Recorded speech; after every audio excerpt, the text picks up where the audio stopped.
రాజకీయ సంక్షోభం నేపథ్యంలో నాగాలాండ్ ముఖ్యమంత్రి లీజిత్సుకు బలపరీక్ష తప్పలేదు.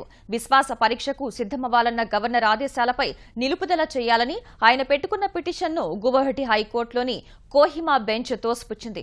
దీంతో నేడు అసెంబ్లీలో లీజిత్సు బలపరీక్ష ఎదుర్కొనున్నారు.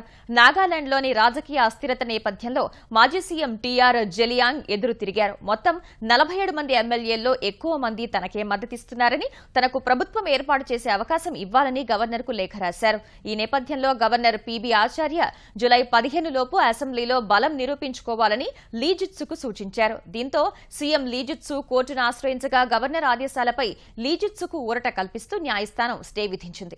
ఇదే అంశంపై మంగళవారం మరోసారి విచారణ చేపట్టిన కోర్టు గవర్నర్దే అంతిమ నిర్ణయమని పేర్కొంది. దీంతో కోర్టు తీర్పు నేపథ్యంలో బల పరీక్షకు సిద్దమవ్వాలని గవర్నర్ సూచించడంతో లీజిత్సుకు బల పరీక్ష తప్పలేదు.